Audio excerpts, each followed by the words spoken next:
अनेक कंपन्यांनी काय केलं की पीएच वाढवलाय आणि तुमच्या जमिनीचा पीएच कोण कमी करणार आहे? गांडूळ. तुम्ही मगाशी मी सांगितलं हे प्रोडक्ट आहे, हे जर जमिनीतून जर याचा पीएच जर गेला तर तो पीएच कमी करणार नाही. कारण 1 लिटर 43,000 यात कधी काम करणार आहे? 1 मिली 40 फुटात पडून तो तुमचा जमिनीवर पीएच कमी करेल का? कारण गांडूळ हा ह्याला निसर्गाची देणगी अशी आहे, त्याचं शरीरच असं बनवलेलं आहे की ती माती जे काही खाईल आणि खाल्ल्यानंतर त्या शरीरातून ज्या विष्टी वाटते, जे काही संडास वाटते, जी माती बाहेर पडेल त्याचा पीएच हा 7 असतो, न्यूट्रल असतो. मग तुमच्या जमिनीचा पीएच सुद्धा कोण कमी करणार? तुमच्या रानात मग काय आले पाहिजे? तर आलेले मारणार आहेत, परंतु आपण गांडूळ खत टाकायचं नाही आणि आपल्यात गांडूळ आले पाहिजे. काहीतरी जादूच करायला पाहिजे. गांडूळ आपल्या रानात आले पाहिजे. मग गांडुळासाठी काय करता तुम्ही? करतच नाही आपण काय. तर गांडूळ येण्यासाठी असेल किंवा आता आपण अमीनो ऍसिड वापरतो, बरोबर? अमीनो ऍसिड मार्केटला 1,000 रुपये लिटर. सोया पावडर आणले? हा, किती?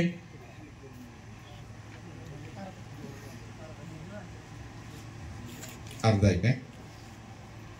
ठीक. समजलं नाही म्हणजे पाणी किती आता तुम्ही 8 लिटर सांगितलं, 2 लिटर आणि 6 ते किती लिटर द्रावण? 10 लिटर तयार होणार. कारण आता बघा चांगला प्रश्न आहे. आपण पाणी किती? मी तुम्हाला सांगितलं 10 लिटर तयार होणार, बरोबर?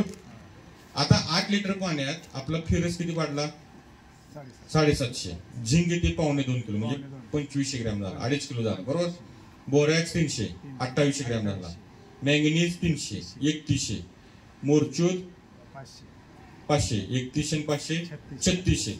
आणि सायट्रिक 300. 8 लिटर पाण्यामध्ये 4 किलो घटक पडले. किती पडले? पाणी वाढणार की नाही?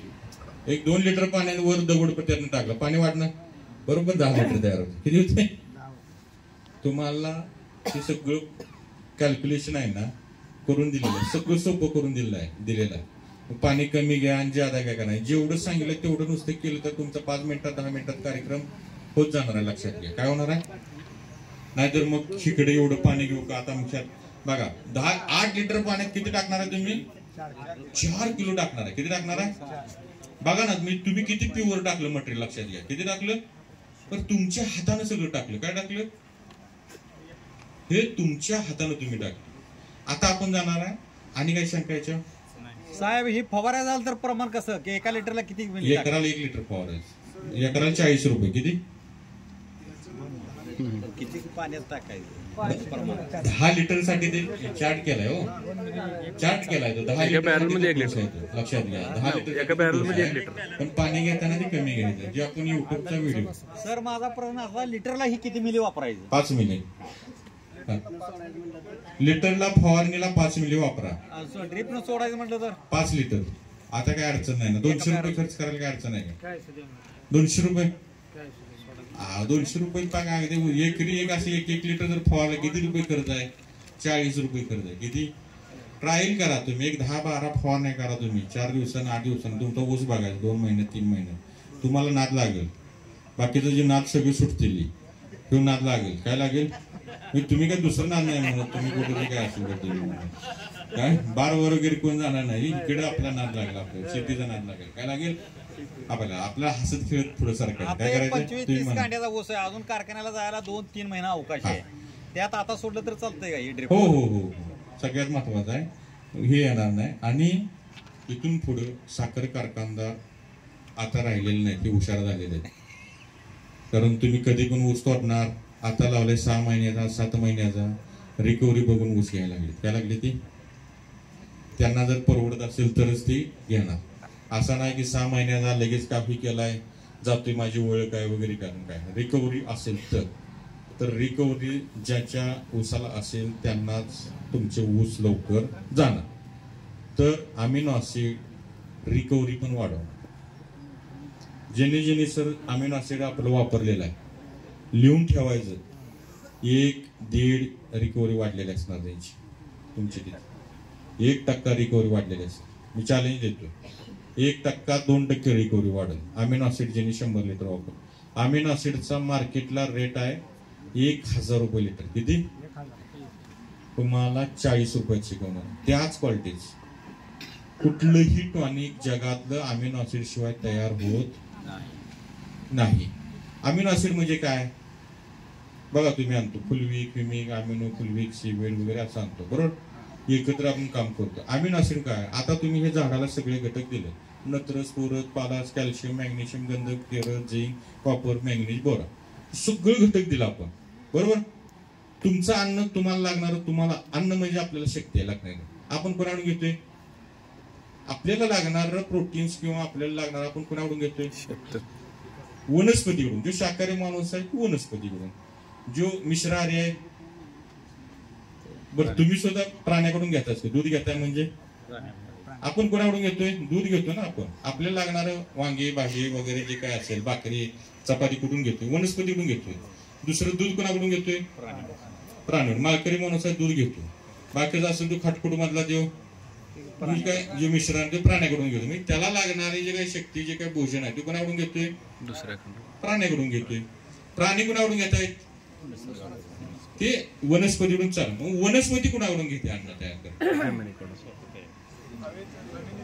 जमिनीतून, हवेतून. ती स्वतःचं अन्न स्वतः तयार करते. ही लक्षात घ्या. वनस्पती स्वतःचं अन्न स्वतः तयार करते. मग आपण ही काय दिलं? नत्र, स्फोरक, पालाश, कॅल्शियम, मॅग्नेशियम, सल्फर, झिंक सगळे घटक दिले. मग हे सगळे घटक आपण काय म्हणतो? अंकुश पाटील तज्ञाला सांगितलं साखर कारखान्यावर हे एवढं वापरायला पाहिजे. ह्याच्यापेक्षा पहिला जर घटक जर लागत असेल वनस्पतीला, तो लागतो सूर्य. ही सूर्यप्रकाश. प्रकाश संश्लेषण क्रिया होण्यासाठी सगळ्यात महत्वाचं लागणार आहे तुम्हाला सूर्य. हे जे काय तुम्ही सगळी खतं खालून दिले, हे कुठून येणार? मुळातून, कॅपलरी पद्धतीतून ते वर येणार. ह्या झाडामध्ये काय जे काय रासायनिक, वनस्पती मधला एवढा काय माझा अभ्यास नाही बरं का सर. हे वर येणार, बरोबर. हे वर आल्यानंतर शेवटी सूर्याचा प्रकाश आणि पानातील हरितद्रव्य किंवा इंग्लिशमध्ये क्लोरोफिल, सूर्यप्रकाश आणि हरितद्रव्य दोघांच्या मध्ये रिॲक्शन होणार. काय होणार? दोघांच्या मध्ये रिॲक्शन होऊन झाडाचा, वनस्पतीचा फ्रुक्टोज आणि सुक्रोज हा शेवटचा प्रोडक्ट. म्हणजे वनस्पती सर म्हणजे तुमची शुगर तयार झाली किंवा तुमचं फळ तयार झालं, बरोबर. म्हणजे आपण बघतो ऊस जर बारीक पान असेल तर ऊस एवढा आहे. बारकाईने गेल्या बघा. आता रानात जाताय नव्हता एवढं तर करताय. रानात तर जाताय का ते पण गड्याला सांगता तू बघून ये बरं काय काय झालं मला सांग. तर रानात गेल्यानंतर बघायचं की ज्याचं पान रुंद आहे ते ऊस जाड आहे. लक्षात ठेवायचं. म्हणजे काय की पान रुंद आहे म्हणजे सूर्यप्रकाश त्या पानावर ज्यादा पडणार आहे, म्हणजे ते ज्यादा अन्न तयार करणार आहे. लक्षात घ्या. ज्यादा अन्न तयार करणार आहे म्हणलं पान जर बारीक असेल तर ऊस पण बारीक राहणार. लक्षात घ्या. मग आपल्याला काय तयार होणार आहे? फ्रुक्टोज आणि सुक्रोज तयार व्हायला महत्वाचं काय आपल्याला? सूर्यप्रकाश आणि हरितद्रव्य. तुमची खतं कुठं आली का? इथं खतं कुठं लागतील का? इथं वनस्पती ह्याला पण काय खतं दिलेत का?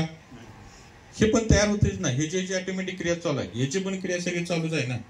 ह्याचे पण सगळ्याला फळ लागतात, ह्याची पण काय सगळं होतात, बरोबर. मग हे आपल्याला काय पाहिजे आता? सूर्याचा प्रकाश फुकट आला. काय आला? हरितद्रव्य वनस्पतीतला. हरितद्रव्य कोण तयार करणार आहे?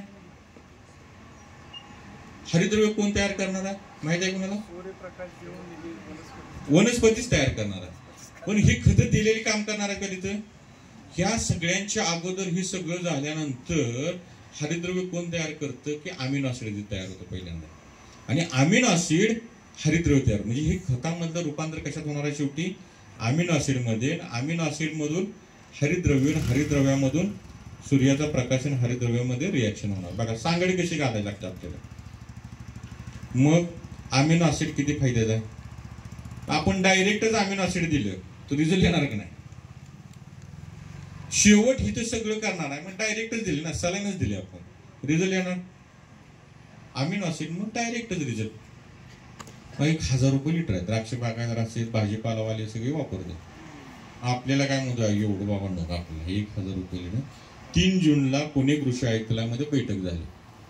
3 जूनला कृषी आयुक्तालयामध्ये बैठक झाली. आपल्या पुण्याचे म्हणजे महाराष्ट्राचे कृषी आयुक्त सगळ्यांचा बॉस मांढरे साहेब आहेत तिथं आता तर, आणि प्रत्येक जिल्ह्याचे कृषी अधीक्षक आणि यांना मार्गदर्शन करायला पुण्याची शास्त्रज्ञांची टीम आली होती. यांनी सांगितलं की तुमची जमीन कधी सुपीक आहे समजायची की बेड करा म्हणून सांगितलं की नांगर केल्यानंतर आपल्या सरीवर किंवा भूत करतो ना आपण, तर त्या बोधावर बेडवर तुम्ही एखादा बांबू घ्या आणि बांबू असा जोरात मारायचा खाली. किती जातो तुमचा खाली हात बांबू? अर्धा फूट. हा, त्यांनी सांगितलं 4 ते 5 फूट गेला पाहिजे. हा, एवढी जमीन तुमची भुसभुशीत पाहिजे. मग त्याच्यासाठी त्यांनी काय करायला सांगितलंय? त्याच्यासाठी सेंद्रिय खत, पाला पाचोळा वगैरे वापरा आणि सगळ्यात महत्वाचं बेस त्यांनी सांगितलं की जमिनीतून अमिनो ऍसिड द्या. जमिनीतून अमिनो ऍसिड सोडा. मग जमिनीतून अमिनो ऍसिड किती सोडायला पाहिजे? 1000 रुपये लिटर आहे. 5 लिटरचे 5000 रुपये खर्च कराल तुम्ही का हो? अवरेज काढायला म्हणजे 5000 रुपये काय 95 टन जर काढले तर 1 लाख रुपये मिळणार आहेत. ज्यादा आपल्याला 5000 रुपये काय अडचण आहे. 5000 लावल्यानंतर 1 लाख मिळणार. परत जमीन आणि पुढच्या पिढीला चांगले राहणार. आज तुम्ही जे काय सगळं खटाटोप करायला लागलाय तुमच्यासाठी करायला का पोरासाठी करायला लागलाय का नातवासाठी ठेवणार आहे? हे उत्पन्न कायसाठी? घर दार गाडी कुणासाठी करायला लागलाय? कुटुंबासाठी करायला लागलाय. जमीन जीवन नाही राहिली तर काय करणार आहे? परत त्या पोराला नातवाला काय ठेवणार आहे तुम्ही? जमीन तुमची जीवन नसेल तुम्ही परत शेती कशात करायची? त्याच्यासाठी तिने सांगितले अमिनो ऍसिड सोडायला सांगितले कमीत कमी 400 लिटर एकरी. हा, मी नाही सांगत. पुण्यात जर संबंध असेल तर कृषी आयुक्तालयामध्ये जावा. 3 जूनला बैठक झाली त्याच्याशी. बघा तुम्ही 400 जास्तीत जास्त 1500 लिटर त्यावेळेस तुमची जमीन सुपीक होईल म्हणून सांगितली. त्या क्वालिटीची जमीन मी म्हणते ते राहू दे. 100 लिटर जरी सोडलं तरी आपली जमीन व्यवस्थित 1 नंबर क्वालिटीची होती. मनानं गांडूळ येतात. बऱ्याच जणांचे गांडूळ आलेले आहेत. युट्यूबला आपले कोण चॅनल पाहत असेल तर ते आता बघा भर पावसातला आपला बोरीचा व्हिडिओ आहे. खाली पावसात बघितलंय, खाली गांडूळ पण आहेत सगळे बघितले. काय नाही किती काही नुकसान झालेलं नाही त्या शेतकऱ्यांचं. भरपूर अमिनो ऍसिड्स द्या. आणि मुळात म्हणजे मी माझं कोणतंही प्रोडक्ट इथं विकायला आलेलो नाही. ही डोक्यातनं काढा. तुमच्या जर काही कोणा डोक्यात बसला असेल एवढं सांगायला आला हे काहीतरी याचं काही विकायसाठी आलंय अजिबात कोणाचं असेल त्या ग्रहानं जर कोणी इथं बसला असेल पहिले तिने काढून टाका की अंकुश पाटील काहीतरी सांगून तुम्हाला काहीतरी विकणार आहे इथे काहीतरी स्टॉल मारणार. अजिबात नाही. हा, घेतलं तर मग शेवटी मी धंदा करायला बसलेलोच आहे. काय शेवटी मला काय पैसे नको आहेत का? मला पण बायको आहे, मला पण 2 मुले आहेत, मला पण पोरगा आहे ना. काय ती स्टोरी मी नंतर बोलता सांगितलं. तर अमिनो ऍसिड एवढं वापरायचं आपल्याला सांगितलंय. मग हे 1000 रुपये 100 लिटर जर समजा 1 लाख रुपये खर्च नाहीच करणार. 4000 रुपये 100 लिटर मग काय अडचण आहे? 4000 100 लिटर.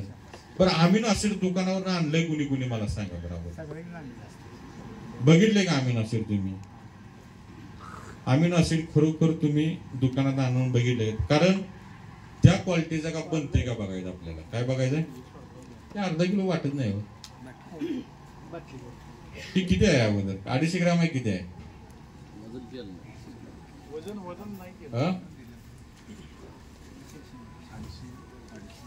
नाही. नाही वजन बघा. हा वजन करून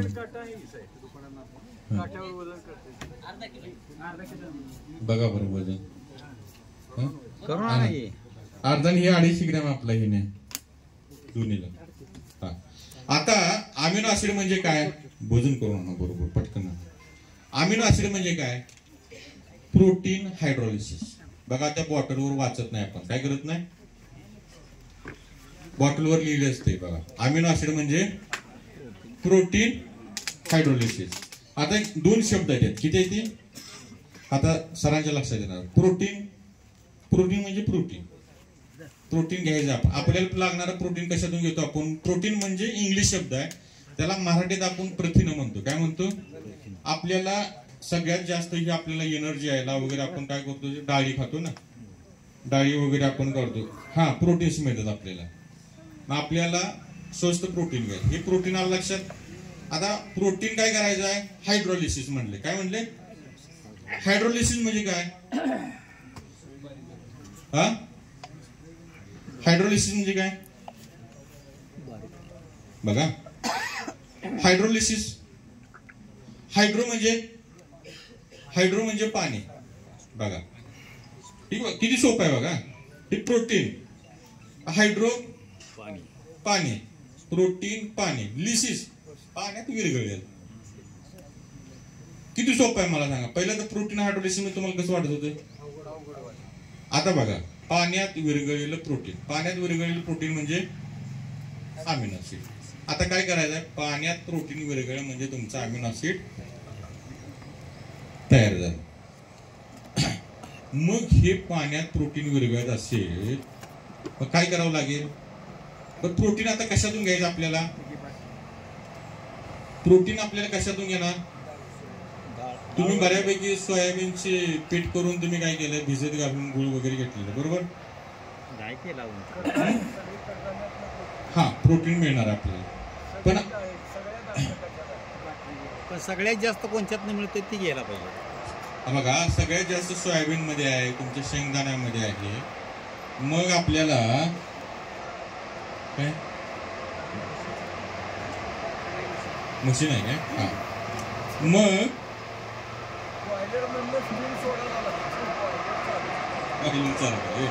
बर.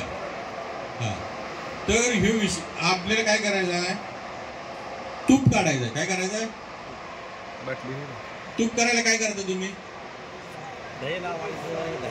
दुधाचं काय करणार, दही लावणार, दह्याचं ताक करणार, ताकातनं लोणी बघलेलं काढणार आणि लोणी कडवणार, बरोबर. आता प्रोटीन आपल्याला सगळ्यात स्वस्त आपल्याला असणार आहे जास्त 52% सोयाबीन मध्ये. उदाहरण दुधाचं का दिले बघा. म्हणजे प्रोटीन कशात आहे, सोयाबीन मध्ये, आणि तूप कशात आहे, दुधात आहे. उदाहरण का देतोय बघा. आपण मग काय कडवल्यानंतर हे निघणार आहे, लोणी कडवल्यानंतर तूप निघणार आहे. मग जरी एखादा म्हणला बाबांनो दूध कडवल्यानंतर काय होईल, निघेल का, नाही निघणार. दुधाचं दही, दह्याचं ताक आणि लोणी बघलेलं घ्यायचं. लोणी कडवल्यानंतर आता आपल्याला काय आहे, सोयाबीन म्हणजे दूध आहे आपल्याला. काय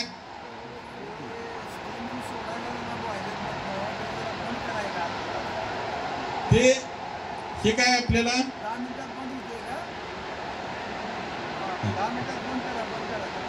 सोयाबीन म्हणजे काय आपल्याला बघा. आता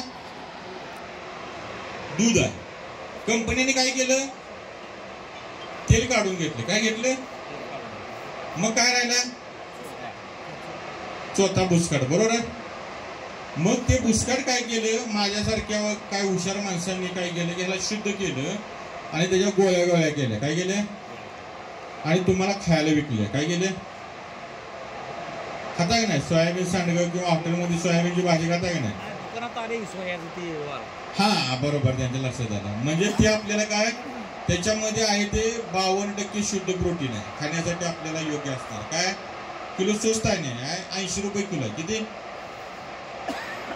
80 रुपये किलो. सोयाबीन मात्र 40 रुपये किलो. आणि जे बुसकाट तुम्ही मला म्हणला, चोथा म्हणला, ते 80 रुपये किलो बघा.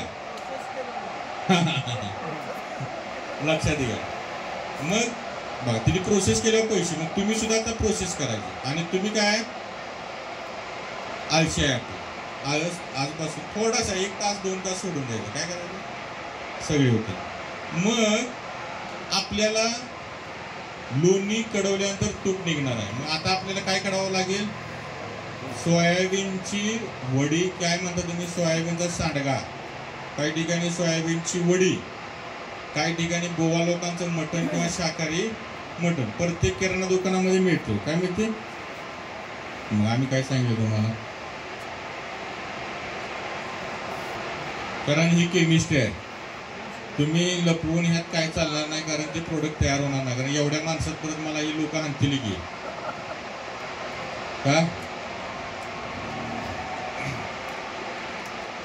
तर आपल्याला मग आता काय करायचं आहे, सोयाबीनचा जो सांडगा आहे, सोयाबीनची जी वडी आहे, तर ही सोयाबीनची वडी बारीक करून घ्यायची. त्याच्यामध्ये प्रोटीन आहे. काय त्याच्यामध्ये प्रोटीन आहे. हा प्रोटीन काय करायचा आहे, पाण्यात विरघळला पाहिजे. मग जर मी काय सांगितलं, पाण्यात मिसळला नाही पाहिजे. तुम्ही बेसन करता, शिजवता, काय होतं ते, वितळतं का, मिसळते, घट होतं, शिरा शिजवता, वितळतं. हा काय झाला पाहिजे, यातला प्रोटीन विरघळला पाहिजे पाण्यात. काय झाला पाहिजे, याच्यातला प्रोटीन पाण्यामध्ये विरघळला पाहिजे. प्रोटीन बघा, मगाशी मी काय सांगितलं की पाण्यामध्ये माती टाकली तर काय होणार, मिसळणार. परत कालांतरानं पाणी वर, माती खाली, परत हलवली, गडलं. पण साखर आपण टाकला, लिंबू सरबत बनवला आणि टाकल्यानंतर साखर काय होते, पाण्यात विरघळते. तुम्ही फ्रीज मध्ये ठेवा, 1 दिवस ठेवा, 2 दिवस ठेवा, 4 दिवस ठेवा, का साखर खाली बसते, साखर पाण्यात विरघळून जाते. तसं यातला प्रोटीन आहे तो पाण्यामध्ये विरघळला पाहिजे. हे काय पाण्यात असं टाकल्यानंतर विरघळणारच आहे, पाण्यात मिसळणारच आहे. राटा शिजवल्यानंतर मग भाजीच होणार आहे खायसाठी आपल्याला. परंतु पाण्यात विरघळला पाहिजे, म्हणजे पाणीच झालं पाहिजे. त्याचं काय झालं पाहिजे, पूर्ण याचं. सर 1 मिनिट सांग, विरघळणे आणि मिसळणे फरक कळला का तुम्हाला? एवढा ग्लास घ्या, त्याच्यात साखर टाका, ती काय होती, विरघळती. खाली तळात काय बसते का, तळात काय बसते का, बसत नाही. मीठ घ्या, थोडं मीठ टाका पाण्यात, ते कम्प्लीट विरघळतं. खाली काय ते बसत नाही. पण इतर न विरघळणारा पदार्थ कुठलाही असू द्या, मग तो टाकला की खाली हलवलं की तेवढ्या पुरतं वाटतंय आणि पण पुन्हा तो खाली बसतो. जे पाणी असतंय ना, पाणी त्याच्यामध्ये हवा असते, पोर्स म्हणतो, असे पोर्स असतात. आणि त्या पोर्सची जागा ही शुगर घेते आणि मीठ घेतं, किंवा त्याला विरघळणे म्हणतात. म्हणजे ते दिसत नाही त्याच्यामधले, त्याचं काय हे होत नाही. पण जी विरघळत नाही, जे मिसळत आहे ते पूर्ण त्या पोर मध्ये जात नाही, म्हणून त्याला मिसळणे म्हणतो आपण. हा फरक आहे, विरघळणे आणि मिसळणे. हा, आता हे आपण जर पाण्यात पावडर टाकली, विरघळेल का, विरघळेल का नाही. मग आता आपल्याला काय करायचं आहे, हे प्रोटीन आणि हे पाणी समजा, बरोबर. हे प्रोटीन आहे आणि पाणी, प्रोटीन हायड्रो म्हणजे पाणी. आता काय करायचं, लिसिस करायची, म्हणजे पद्धत विरघळण्याची. ह्यात आता काय लागेल, याला एक मध्यस्थी लागणार आहे. काय करणार, मध्यस्थी. आता ह्या जकार याच्यातल्या पावनभूमीचे तुम्ही चांगले कसले शेतकरी आहेत, पुण्यवान. बघा, तुम्ही पुण्यवानच आहे की नाही. जकारा यांच्या भूमीत तुम्ही जन्म घेतलाय. मला हे शिकायला 25 वर्ष गेली. तुम्हाला किती दिवसात शिकणार आहे तुम्ही, 1 तासात 2 तास. म्हणजे तुम्ही काय पुण्यवान आहे. म्हणजे जकारा यांच्या पावनभूमीतले तुम्ही पुण्यवान शेतकरी. आणि ज्याला 25 वर्ष शिकायला गेले, तो कसा असणार आहे, लक्षात घ्या. काय पुण्यवान, हा, तर एवढं ज्ञान तुम्हाला सोपं मिळणार आहे. जकारा यांच्या ज्या आशीर्वादानं तुम्हाला, त्यांच्या ह्यानं तुम्हाला मिळणार आहे. आता आपल्याला काय करायचं आहे, तसं ह्या पावनभूमीत आलो मी, तुम्ही शेतकरी. अंकुश इथले कुठले, सोलापूर जिल्ह्यात, मी कुठला, सांगली जिल्ह्यातला. आता ही दोन्ही, ही सोलापूर आहे, ही सांगली आहे. दोघांना इथं मेळ आणलं कुणी, चेअरमन साहेबांनी. चला शेतकऱ्यांसाठी वावणं चांगलं, आपल्या शेतकऱ्यांसाठी, म्हणून मध्यस्थी केली आपण. एक विषय काय केलं, मीडिएटर झाले ना, माध्यम झाले मधले. तसं या दोघांच्या मध्ये पण एक घटक पाहिजे आपल्याला. काय पाहिजे, मी सादर का सांगतोय, तुमच्या भाषेतली उदाहरण देतो, समजून घेण्यासाठी. नाही तर मी म्हणलो ना, हे प्रोटीन आहे, ह्यातलं प्रोटीन भावानं ब्रेकडाऊन होणार आहे, ह्यातलं पेप्टाईड चेन्स भावानं ब्रेकडाऊन, तुमचं सगळं वर्ण जाणार. काय झालं विषय, म्हणून आपण काय कराल, मी जे उदाहरणं द्यायला लागलं, तुमच्या भाषेतली, आपल्या भाषेतले रेग्युलर सर्वसामान्य उदाहरण द्यायला लागलं. म्हणून ह्याला आता एक कोणतरी मध्यस्थी करणारा घटक पाहिजे. कोण विरघळणार आहे, तर ह्याला कॅटलिस्ट म्हणतात केमिकल भाषेत. काय म्हटलं जातं, कॅटलिस्ट म्हणतात ह्याला. आणि हा कॅटलिस्ट आपण काय म्हणतात, आपल्या भाषेत ती राहू दे इकडे, आपण मध्यस्थी म्हणा. काय म्हणे, तुम्हाला जे समजेल तुम्ही, कॅटलिस्ट म्हणा, कॅटलिस्ट घ्या, मध्यस्थी म्हणा, दलाल म्हणा, काय तर लग्न ठरवणार काय म्हणता तुम्ही तसं बाबा दोघांच्या मध्ये मध्यस्थी, तसं तुमच्या भाषेत तुम्हाला जे पद्धत दिल्या ह्या दोघांच्या मध्ये काय आणायचा, ह्या पोटॅशियम हायड्रॉक्साईड आणायचा. काय आणायचा? मग आता ह्यातला प्रोटीन विरघळणार. बघा तिन्ही घटक लागणारे आले. बघा समजतंय मी तुम्हाला सांगतोय सगळं? समज. पण हा कधी विरघळणार आहे? मध्यस्थ आला तर. पण कोणत्या टेम्परेचरला? 95 डिग्री तापमान जर असेल तर यातला प्रोटीन तो डिझॉल्व्ह होईल. कारण तर ह्याच्यातली प्रोटीनची चेन आहे अशी अनेक जणांची चेन, तर ती ब्रेकडाऊन करायला हा कॅटलिस्ट काम करणार, हा मध्यस्थी काम करणार. परंतु हा मध्यस्थीला पण पोषक वातावरण पाहिजे. कधी करणार? 95 डिग्री तापमान असेल तर. मग आता म्हणणार की पहिला आपला युट्यूबला व्हिडिओ आहे अंकुश पाटील ॲग्रो युट्यूब चॅनल आपला, तर गॅसवर गरम करायचं. गॅसवर गरम करून आपण पहिल्यांदा अमिनो ऍसिड बनवायचं दाखवलं आपण. परंतु बऱ्याच शेतकऱ्यांनी साहेबांनी सर असं आलं की सर आमची 50 एकर शेती आहे, आम्हाला 500 लिटर अमिनो ऍसिड बनवायचं आहे. मग आता ती कढई कशी घालवायची, ती चालूच करायची का? मग ती नाही म्हणलं. मग थोडंसं माझं ते विषय माहीत चाललं. काय करायचं? आपल्याला कमी पाण्यात गॅसचा पण तुम्हाला ताप वाचवला. काय केला? गॅसचा पण ताप तुमचा वाचवला. आता बघा उष्णता तर करायच्या, ह्याचा एक गुणधर्म आहे, पाण्यात टाकल्यानंतर गरम होते, उकळते. मग आता ह्यात आपण काय केलं की पाण्यात टाकल्यावर हे उकळते, हात पण घालू देत नाही, हात पण घाला आणि हात लावायचा पण नाही, लक्षात करायचं नाही एकदम कडक आहे. परत आता ह्यात आपलं थोडस बघा, मी तुम्हाला काय सांगितलं की फवारणी केल्यानंतर थोडंसं दिमाग लावल्यानंतर काय होते. आता आपल्याला काय होणार आहे, 10 लिटरला 2 किलो हे तुम्ही लिहून घ्या. 2 किलो तुम्ही सोयाबीन सांडग्याची पावडर घ्या, तुम्हाला 8-9 लिटर पाणी लागेल आणि 1 किलो पोटॅशियम हायड्रॉक्साईड लागेल. तुमचं 10 लिटर अमिनो ऍसिड तयार होणार.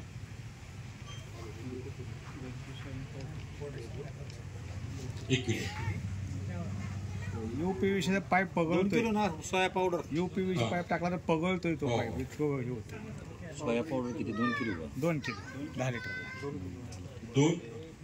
2 किलो सोया पावडर, सोयाबीनची नाही, सोयाबीन सांडगा, सोयाबीनची वडी, तुमचं सोया चंक्स काय तुम्ही म्हणत असाल ते, तेल काढून घेतलेला राहिलेला चोथा, सोयाबीनचा चोथा तेल काढून घेतल्यानंतर त्याची पावडर काय आहे, त्याचा सोयाबीनचा चोथा आहे, तो प्युअर प्रोटीन आहे आपला, त्याची 2 किलोची पावडर करून घ्यायची, घेतली. परत 1 किलो पोटॅशियम हायड्रॉक्साईड घ्यायचा आणि 8 ते 9 लिटर पाणी लागेल आपल्याला. किती लागेल? आता गंमत अशी आहे, आता एकदम लक्षात घ्या, एका साईडला मी गॅसवर 2 लिटर पाणी, 2 किलो 2 लिटर पाणी घेतलं आणि एका साईडला 8 लिटर पाणी घेतलं. आता आपल्याला गंमत काय करायचं आहे की 100 डिग्री पर्यंत तापमान करायचं. काय करायचं? 2 लिटर पाण्यामध्ये हा 1 किलो पोटॅशियम हायड्रॉक्साईड टाकल्यानंतर ज्यादा गरम होईल का 8 लिटर पाण्यामध्ये टाकल्यानंतर ज्यादा गरम होईल? 2 लिटर. बघा आपण, बघा दिमाग कसा, आपण हुशार माणसात नाही तुम्ही, त्यामुळे हुशार बघा तुम्हाला किती गेले. मग काय करायचं, मग आपल्याला 8 लिटर तर पाणी घ्यायचं आहे, पण आपल्याला गॅसचं पण कुटाणा करायचं. म्हणून काय करायचं, 2 किलो सोयाबीन पावडर घेतली की 1 किलो पोटॅशियम हायड्रॉक्साईड टाकला, परंतु जे 8 लिटर पाणी टाकायचं आहे ते 8 लिटर पाणी टाकायचं नाही, त्यातलं फक्त 2च लिटर पाणी टाकायचं आणि हलवायचं. उष्णता तयार होईल, म्हणजे आपल्याला गॅसचा कुटाणा वाचला, आपली उष्णता जी आहे ती उष्णता इथं मिळाली आणि प्रोटीन डिझॉल्व्ह झाला, विरघळण्यास सुरुवात होते. 20 मिनिट थांबा, तुमचा पूर्ण प्रोटीन आणि राहिलेलं तुमचं जे काय 6 लिटर पाणी आहे थोडं थोडं थोडं टाकून टाका, तुमचं अमिनो ऍसिड अर्ध्या तासात तयार झालं. 10 लिटर बनवायला पण अर्धाच तास, 100 लिटर बनवायला पण अर्धाच तास. तर किती रुपये तयार होईल बघा? 80 रुपये किलो आहे तुमच्या किराणा दुकानामध्ये, होलसेलमध्ये घेतलं तर 50 रुपये आहे, पण 80 रुपये किलोनं मिळेल तुम्हाला. किती? 80 ना 80 किती झाले? 160 रुपये. पोटॅशियम हायड्रॉक्साईडचा दर आहे चांगल्या क्वालिटीचा. आता मार्केटला 2 नंबर क्वालिटी 150 रुपयेपासून 1200 रुपयेपर्यंत हाय क्वालिटीज आहे, पण मीडियम क्वालिटी 1 नंबर क्वालिटी 300 रुपयेपर्यंत चांगले मिळते. 300 रुपये किलो आपण सुपर क्वालिटीचा धरूया. काय धरूया? 300 रुपये किलो. 160 अधिक 300 किती झाले? 460. 460 रुपयात किती तुमचं तयार होणार आहे? आणि ती 1 लिटरला किती आणणार होता? मला सांग, 46 रुपये तुमचं तयार झालं काय म्हणा? बर, त्यातून पोटॅश मिळाला. काय मिळाला? पोटॅशियम हायड्रॉक्साईड आहे. 1 किलो 10 लिटरला टाकायला लागला म्हणजे 9% पोटॅश. म्हणजे बघा, टक्केवारीने पैसे घेता का तुम्ही? कधी येता? नाही, टक्केवारीचा हिशेब नाही. टक्केवारीच बघा, आपण लक्षात घ्या. आपण काय म्हणतो? टक्केवारी. शेकडा म्हणजे 100ला 5 रुपये 10 रुपये म्हणतो ना. तसा हे आपला काय झाला? 10 किलो मध्ये पोटॅशियम हायड्रॉक्साईड